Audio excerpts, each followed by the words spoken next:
Bonjour à toutes et à tous. Je suis sincèrement ravi de vous retrouver aujourd'hui pour cet échange profond et nécessaire, au cœur de la psychologie humaine et des mécanismes complexes de l'esprit. Si vous découvrez cet espace pour la toute première fois, je vous souhaite la bienvenue dans notre communauté dédiée à la compréhension des dynamiques relationnelles les plus ardues, celles qui nous marquent et nous transforment. Pour ceux qui reviennent régulièrement, c'est un immense plaisir de constater votre fidélité, votre soif de comprendre et votre engagement indéfectible envers votre propre cheminement de guérison. Votre présence ici n'est pas un hasard. Elle est le témoignage d'une volonté farouche de reprendre les rênes de votre vie, de ne plus être le jouet de volontés extérieures. Et je tiens à vous dire à quel point je respecte ce courage. Aujourd'hui, nous allons plonger dans un sujet qui suscite énormément d'interrogations, de doutes, de nuits blanches et parfois même une certaine appréhension viscérale. Que se passe-t-il réellement dans l'esprit, dans l'ego et dans le quotidien d'un individu narcissique lorsque vous décidez, enfin, d'instaurer un silence total? Le silence radio, ou le principe du zéro contact, est bien plus qu'une simple absence de communication ou une bouderie prolongée. C'est une déclaration de souveraineté absolue. C'est l'acte par lequel vous reprenez possession de votre territoire mental, émotionnel et physique. C'est le moment où vous cessez de nourrir un gouffre sans fond avec votre propre énergie vitale. Mais avant d'analyser en détail les comportements typiques que ces personnalités adoptent face à votre retrait, il est crucial de poser un cadre solide et bienveillant. Je sais, et je tiens à le souligner avec beaucoup d'empathie et de réalisme, que rompre tout lien n'est pas toujours une option immédiate ou possible pour tout le monde. Que ce soit pour des raisons liées à la garde alternée d'enfants, des obligations professionnelles communes, des procédures juridiques complexes en cours ou des contraintes matérielles étouffantes, certains d'entre vous doivent composer avec une présence toxique au quotidien. Si c'est votre cas, je vous en prie, ne culpabilisez pas. La culpabilité est déjà une arme que le narcissique utilise contre vous. Ne l'utilisez pas contre vous-même. Ce que nous allons partager aujourd'hui reste une source d'informations précieuses pour anticiper leurs réactions et vous protéger émotionnellement. Pour ceux qui sont dans l'obligation de maintenir un lien, nous parlerons de la technique de la pierre grise, Grey Rock, qui consiste à devenir aussi inintéressant et neutre qu'un galet au bord d'un chemin, afin de décourager le prédateur de puiser dans vos émotions. Chaque parcours est unique. Chaque contexte a ses propres chaînes. Et la priorité absolue reste votre sécurité et votre équilibre, quel que soit le rythme que vous adoptez pour vous libérer. Pour ceux qui ont franchi le pas, ou qui s'y préparent avec détermination, sachez que le chemin de la libération est souvent pavé de défis émotionnels d'une intensité rare. Le sevrage d'une relation avec un narcissique s'apparente, à bien des égards, à une désintoxication biochimique réelle. Votre cerveau a été littéralement câblé pendant des mois ou des années à des montagnes russes de dopamine lors des phases de séduction intense, le love bombing, et de cortisol lors des phases d'angoisse, de dévaluation et de conflit. Ce cycle a créé un lien traumatique d'une puissance inouïe, une addiction neuronale, où la douleur devient familière et où le moindre signe d'affection ressemble à une bouffée d'oxygène pour un noyé. Lorsque vous coupez le contact, vous ne quittez pas seulement une personne physique, vous brisez une chaîne chimique. Ce processus peut engendrer des sentiments irrationnels de culpabilité, une honte paralysante. Comment ai-je pu accepter cela? Des insomnies chroniques ou une sensation de vide qui semble insupportable, presque physique. C'est une réaction physiologique normale de votre système nerveux qui sort d'un état de survie permanent. Imaginez un grand brûlé dont on change les pansements. La douleur est nécessaire pour la cicatrisation, mais elle est atroce sur le moment. Cette phase de transition, ce brouillard cérébral, ou brain fog, peut durer plusieurs semaines, voire plusieurs mois, mais elle est le passage obligé vers une version de vous-même plus sereine, plus lucide et infiniment plus forte. La persévérance est votre meilleur allié, mais elle doit s'accompagner de connaissances. Si vous vous contentez de refouler vos émotions, sans chercher à comprendre les mécanismes de l'emprise, le risque de rechute est immense, car le narcissique est un expert pour repérer les failles de votre armure. Il sait exactement sur quelle corde sensible tirer. Votre empathie, votre sens des responsabilités, votre peur de l'abandon, pour vous faire revenir dans son giron. C'est pourquoi nous explorons ces thématiques ensemble, pour que la connaissance devienne votre bouclier invisible. Le silence radio est un outil de préservation de soi, une barrière protectrice que vous érigez pour permettre à votre système nerveux de sortir de l'état d'alerte permanent, le mode combat ou fuite. Mais attention, sans un travail de fond sur vos propres blessures originelles et sans un réseau de soutien solide, cette muraille peut s'effriter sous la pression des tactiques de manipulation psychologique que nous allons détailler maintenant. La toute première réaction d'une narcissique face à votre silence, et sans doute la plus immédiate, est la mobilisation de ses troupes. Dans le jargon psychologique, nous appelons cela le recrutement des singes volants, Flying Monkeys, en référence aux créatures du magicien d'Oz qui servait la méchante sorcière. Dès que vous devenez inaccessible, que vous bloquez les appels, les messages et les réseaux sociaux, l'individu narcissique ressent une blessure narcissique profonde, une atteinte insupportable à son sentiment de toute puissance. Pour compenser ce vide et restaurer son image de bonne personne injustement traitée, il va se tourner vers son entourage, vos amis communs, votre famille, ou toute personne disposée à l'écouter. Ces alliés de circonstance sont souvent des personnes en plein déni, des individus qui préfèrent la version confortable et charismatique du narcissique à la réalité dérangeante de l'abus, ou qui manquent tout simplement de discernement psychologique.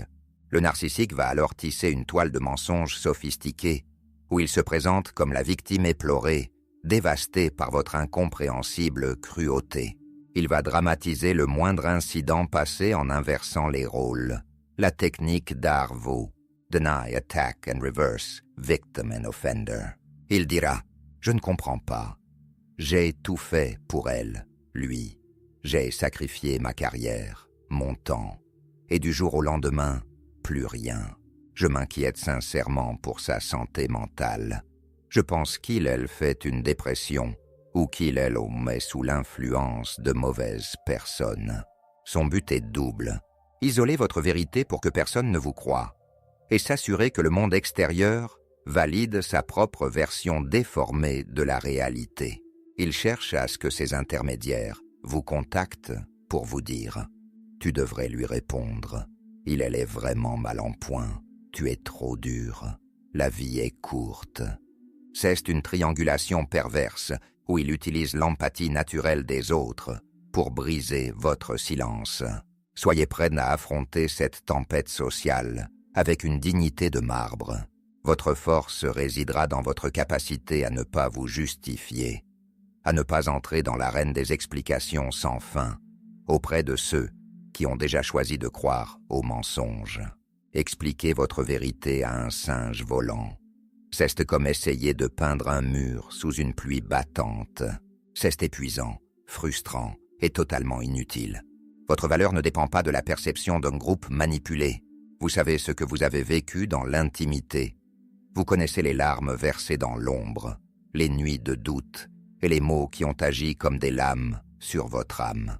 La perception altérée du narcissique et de ses partisans est un bruit de fond que vous devez apprendre à ignorer pour protéger votre paix intérieure. Certes, vous avez pu faire des erreurs, personne n'est parfait. Et vous avez pu réagir de manière vive face à des provocations incessantes, ce qu'on appelle la colère réactive. Mais cela ne justifie en rien le cycle systémique de l'abus psychologique. Avant d'approfondir les points suivants, j'aimerais ouvrir une parenthèse importante avec vous. Notre projet de partage, de décryptage et de soutien a un cap clair.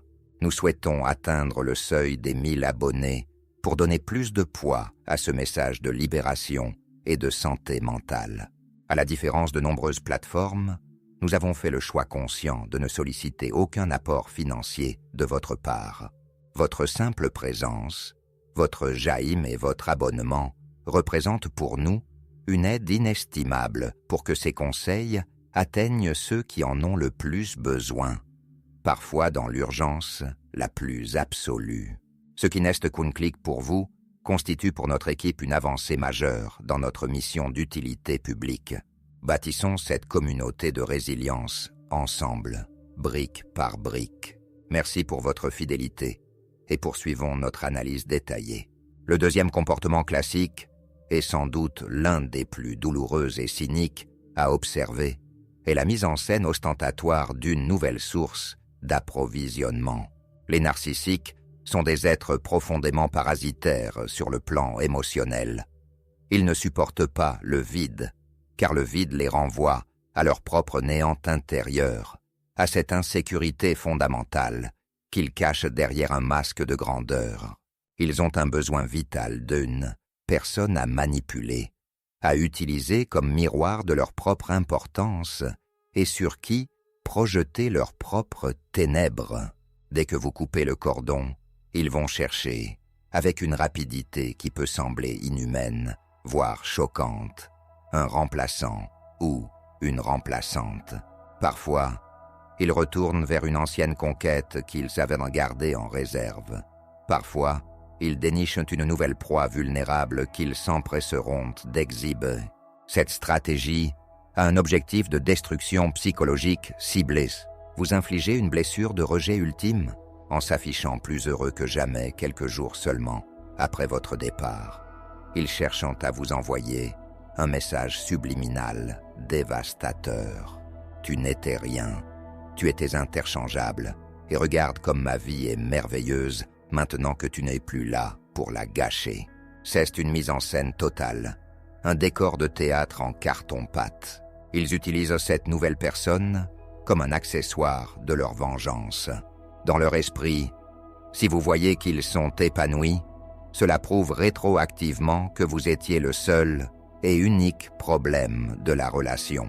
Ils comptent sur votre curiosité, votre douleur et votre sentiment d'injustice pour que vous brisiez le silence, soit pour demander des comptes, soit pour exprimer votre jalousie. C'est une manipulation d'une grande cruauté, mais elle est révélatrice de leur fragilité abyssale. Ils partent du principe que vous ressentez la même jalousie possessive qu'eux, car ils sont incapables de concevoir un amour qui ne soit pas une forme de propriété. C'est pour cette raison qu'il est impératif, je dis bien impératif, de maintenir un blocage total et hermétique sur toutes les plateformes numériques. Ne cherchez pas à savoir, ne scrollez pas sur leur profil, ne demandez pas à vos amis ce qu'ils publient. Chaque image, chaque photo de vacances retouchée, chaque commentaire élogieux sur leur nouvelle vie de rêve est un poison lent qui paralyse votre processus de deuil et de reconstruction. Si vous devez éviter certains quartiers, modifier vos habitudes de sortie ou même changer de salle de sport pour ne pas croiser ce spectacle mis en scène, faites-le sans la moindre hésitation. Il ne s'agit pas de fuir par faiblesse, mais de protéger votre sanctuaire intérieur. Votre bien-être est la priorité absolue, et cela passe par une diète informationnelle rigoureuse concernant votre abuseur. En tant qu'être doué d'empathie, il était naturel que nous réagissions viscéralement aux informations qui nous parviennent. C'est pourquoi vous devez être d'une clarté absolue avec vos amis communs. Expliquez-leur calmement mais fermement, que vous ne souhaitez recevoir aucune nouvelle, qu'elle soit positive, négative ou neutre. Vous n'avez pas besoin de savoir avec qui cette personne dîne, quels sont ses nouveaux projets grandioses, ou si elle a changé de look. Le commérage est une extension de l'emprise, un fil invisible qui vous maintient attaché au passé par le biais de la pensée, en vous concentrant exclusivement sur vous-même, sur vos passions délaissées, sur votre santé physique et sur votre projet de vie. Vous changez radicalement de fréquence vibratoire. Vous quittez la sphère d'influence de ce vampire énergétique pour entrer dans une phase de croissance post-traumatique où son existence devient, peu à peu, un lointain souvenir dénué de charge émotionnelle. Le troisième phénomène, souvent le plus déstabilisant et le plus sournois, est ce que nous appelons le hoovering, ou la tentative de récupération par aspiration, du mot anglais pour aspirateur, même après des mois, voire des années de silence de votre part. Un narcissique peut réapparaître de manière totalement impromptue dans votre vie. Il possède une mémoire sélective et une ténacité incroyable, couplée à une paresse émotionnelle frappante. Il est souvent bien plus facile pour eux de tenter de réactiver une ancienne source qu'ils connaissent déjà par cœur, dont ils connaissent les failles et les boutons émotionnels, plutôt que de repartir de zéro avec une nouvelle personne qui finira inévitablement par découvrir leur vrai visage. Cette tentative de hoovering commence souvent par un message d'une banalité déconcertante, conçu pour contourner vos défenses. Un SMS du type « J'ai vu ce film hier soir et j'ai immédiatement pensé à toi. J'ai retrouvé ton vieux livre de cuisine. Tu veux que je te le rende ?» Ou encore le fameux message accidentel envoyé soi-disant à la mauvaise personne, mais qui vous est destiné. C'est un ballon d'essai. Il teste la porosité de votre frontière. Si vous répondez, même pour dire « laisse-moi tranquille » ou pour exprimer votre colère légitime, vous avez perdu une manche. Pour un narcissique, la colère est une forme d'attention, une preuve que vous êtes toujours sous tension, que vous réagissez encore à son stimuli. Ils se nourrissent de votre réaction, quelle qu'elle soit. Le silence est la seule réponse qu'ils ne peuvent pas transformer en carburant. Si vous n'avez pas encore consolidé votre structure intérieure, vous pourriez être tenté de voir dans ce retour un signe de changement profond, une prise de conscience tardive ou un remords sincère. Mais ne vous y trompez jamais. Le narcissique ne revient pas parce qu'il vous aime. Il ne connaît pas l'amour altruiste. Il revient parce qu'il a faim d'attention et que sa source actuelle est tarie, ennuyeuse ou moins goûteuse que vous. Ils reviendront avec des promesses grandioses, des excuses qui semblent avoir été écrites par les meilleurs scénaristes de Hollywood ou des déclarations d'amour enflammées qui auraient dû être dites des années auparavant. Ils peuvent même simuler une maladie grave, une hospitalisation ou une crise existentielle majeure pour activer votre instinct de sauveur. C'est ici que votre fermeté doit être totale, absolue, granitique. Il n'y a pas de place pour une amitié saine avec un prédateur émotionnel.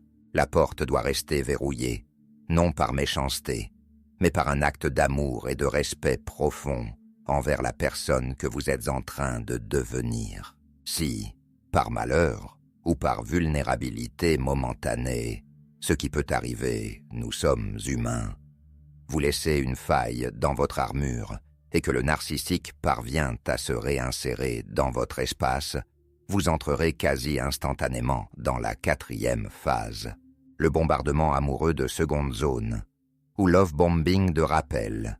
C'est un cycle dévastateur qui redémarre exactement là où il s'était arrêté. Après une période d'absence, l'individu va déployer un charme foudroyant, se transformant exactement en la version idéale que vous avez toujours espérée. Il sera prévenant, semblera avoir fait un travail thérapeutique, souvent mensonger, vous couvrira de compliments et de projets d'avenir radieux. Pour quelqu'un qui a souffert du manque, du silence et de la solitude. Cette attention soudaine agit comme une drogue dure sur un cerveau sevré.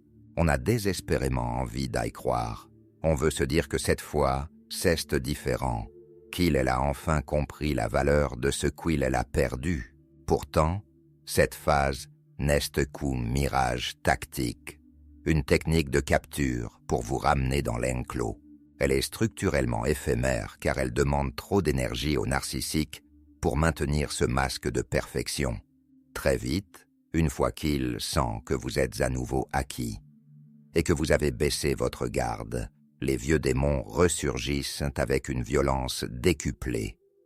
Les critiques acerbes reviennent sous forme de plaisanteries dégradantes. Les projections de ses propres fautes sur vous reprennent, et les jeux de pouvoir deviennent encore plus pervers.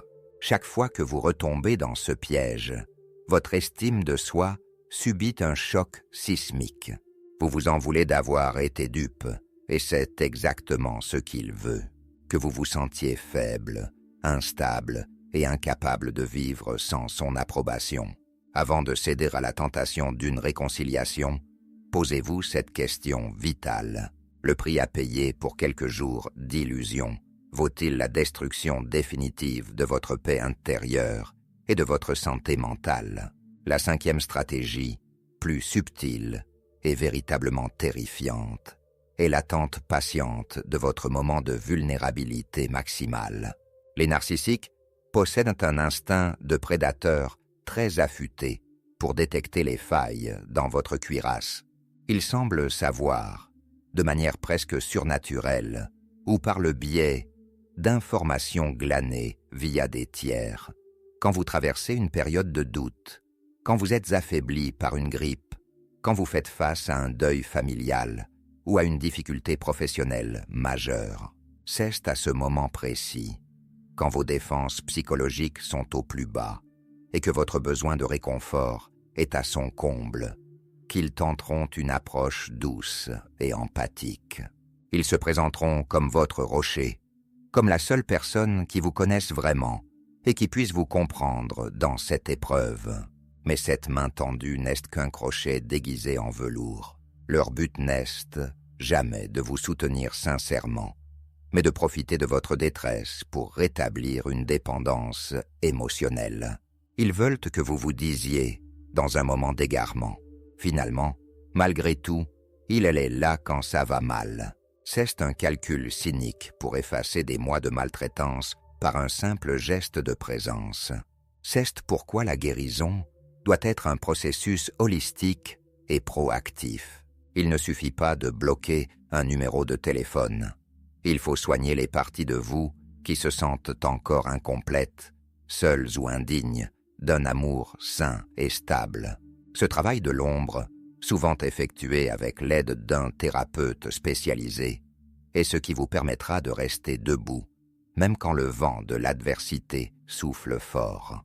Ne vous laissez pas abuser par leur silence prolongé de plusieurs mois. Ce n'est pas parce qu'ils ne font pas de bruit qu'ils ont abandonné la partie. Ils attendent simplement que vous baissiez votre garde. Soyez votre propre parent protecteur. Entourez-vous de personnes dont l'empathie est constante, fiable et non fluctuante selon leurs intérêts personnels. Si toutes les tentatives de séduction, de culpabilisation et de récupération échouent, le narcissique passera inévitablement à la 6e étape, la campagne de diffamation agressive, systématique et globale. Ce n'est plus seulement une question de se faire passer pour une victime, c'est une volonté délibérée de destruction sociale et professionnelle. Puisqu'il ne peut plus vous posséder, vous contrôler ou vous utiliser comme source d'approvisionnement narcissique, il cherchera à faire en sorte que personne d'autre ne puisse vous estimer ou vous faire confiance. Il répandra des rumeurs odieuses, souvent basées sur une minuscule parcelle de vérité, déformée à l'extrême pour paraître crédible. Il pourra suggérer, avec un air de fausse confidence inquiète, que vous avez des problèmes d'addiction, que vous êtes psychologiquement instable, infidèle, ou que vous avez commis des actes malhonnêtes. C'est une phase extrêmement éprouvante, car elle touche à votre réputation, à votre honneur et à votre place dans la communauté. On se sent trahi, humilié et pris d'une rage impuissante face à tant de mauvaise foi gratuite. Cependant, rappelez-vous une chose essentielle. Ces attaques sont l'aveu de son impuissance totale face à votre silence. C'est le dernier cri d'un ego qui se noie et qui essaie d'éclabousser tout le monde autour de lui pour ne pas couler seul. Avec le temps, votre intégrité, votre constance, votre travail et votre calme parleront bien plus fort que ces calomnies. Les personnes de valeur dans votre vie finiront par voir l'incohérence flagrante de ces propos et la malveillance qui les anime. Quant à ceux qui choisissent de croire aux mensonges sans même vous consulter, ils vous rendent involontairement service en sortant d'eux-mêmes de votre vie. Vous n'avez pas besoin de faux amis ou de relations superficielles qui se laissent manipuler par le premier venu. Votre cercle se restreindra peut-être, mais il deviendra infiniment plus pur, loyal et solide. Enfin, la 7e et dernière étape est la recherche de vengeance concrète, le sabotage actif. Si le narcissique dispose encore de leviers d'action, qu'ils soient juridiques, procès abusifs, multiplication des procédures pour vous épuiser financièrement, financiers, blocage de comptes, refus de payer des pensions alimentaires, dissimulation de revenus, administratifs ou professionnels, envoi de mails anonymes ou de dénigrement à votre employeur ou à vos clients. Il n'hésitera pas à s'en servir. La simple idée que vous ayez repris votre autonomie, que vous puissiez être heureux, sans lui, et que vous refusiez catégoriquement de participer à son jeu toxique, est une insulte insupportable à son existence même.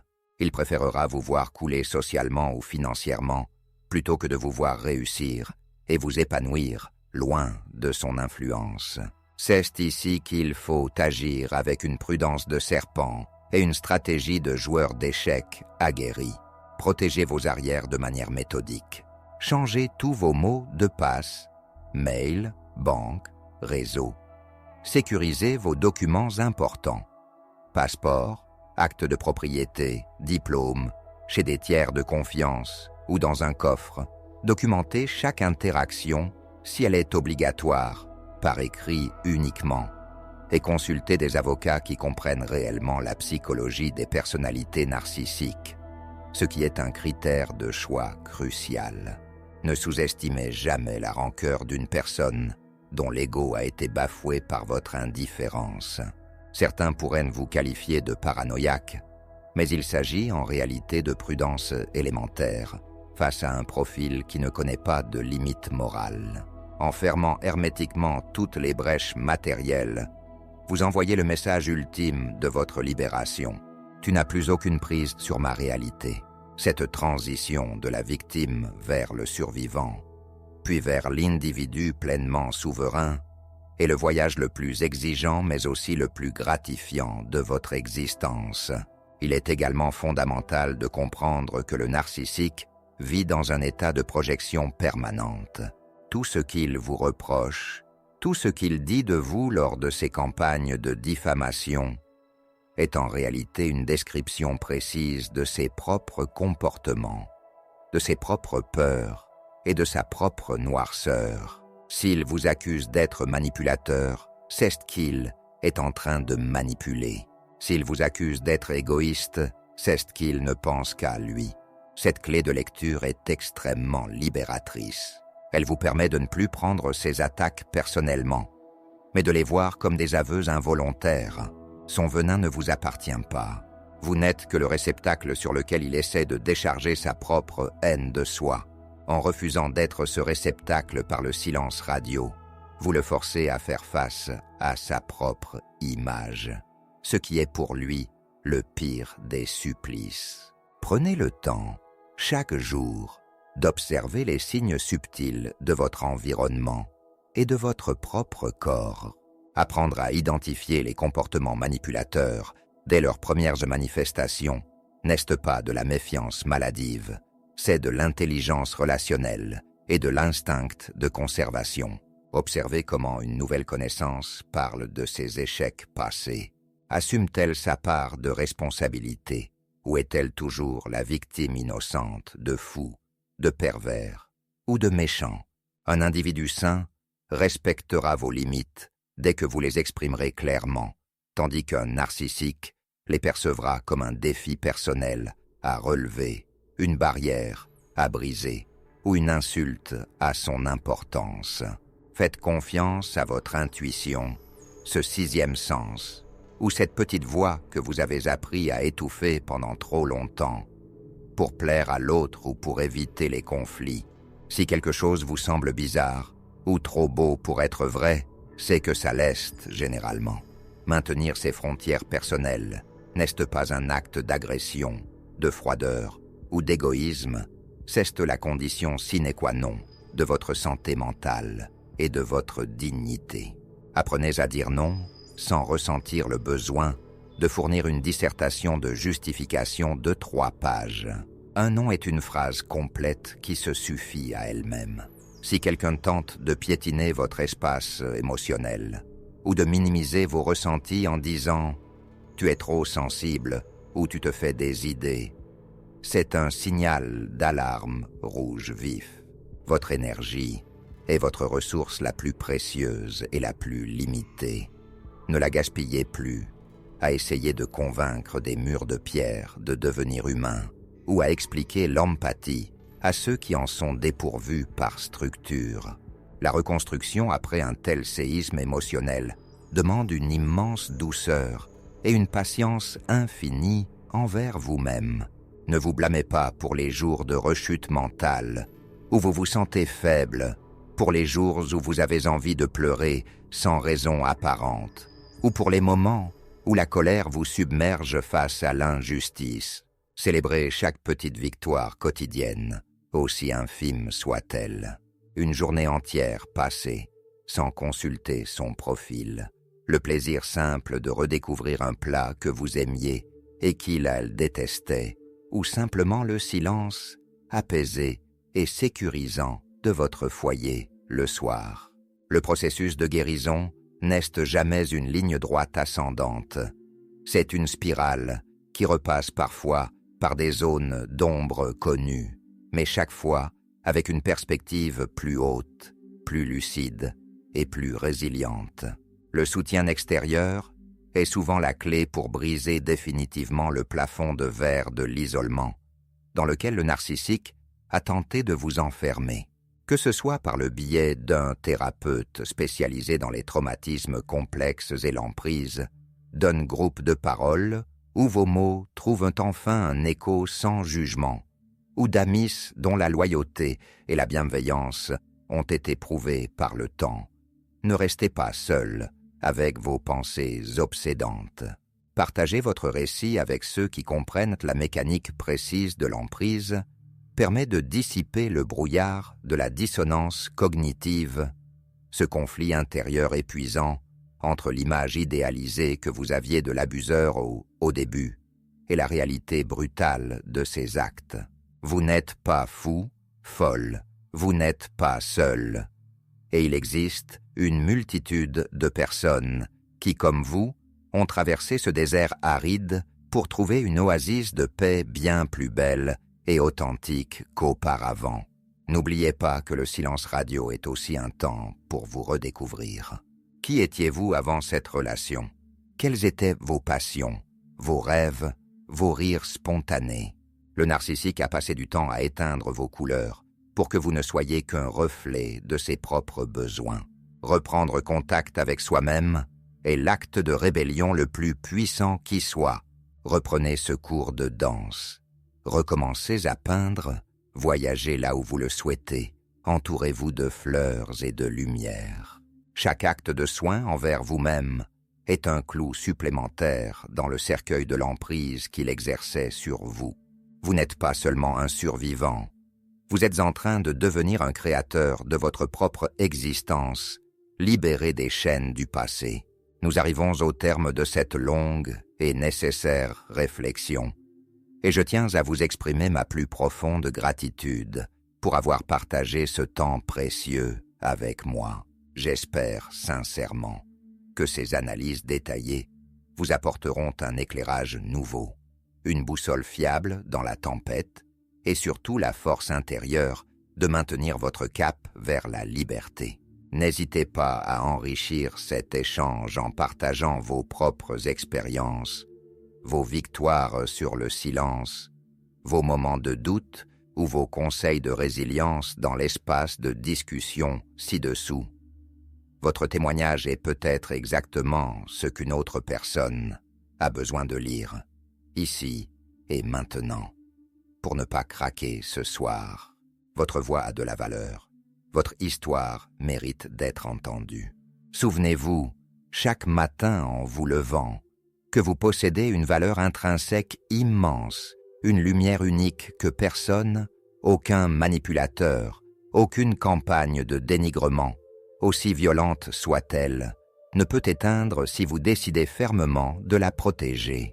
Vous méritez une vie empreinte de respect mutuel, de sincérité limpide, de joie partagée et de sécurité émotionnelle absolue. Continuez à prendre soin de vous, avec une exigence de chaque instant, à cultiver votre jardin intérieur avec patience et amour, et à croire de toutes vos forces en la beauté radieuse et possible de votre avenir. Je vous envoie toute ma bienveillance, mon soutien indéfectible et une dose massive de courage pour la suite de votre magnifique parcours de renaissance. On se retrouve très bientôt pour explorer ensemble de nouveaux horizons de la psychologie, de la guérison et du bien-être. Prenez grand soin de votre âme. Vous êtes et resterez toujours votre plus beau et votre plus grand projet de vie. Au plaisir de vous lire et de vous retrouver très prochainement pour la suite de cette aventure humaine.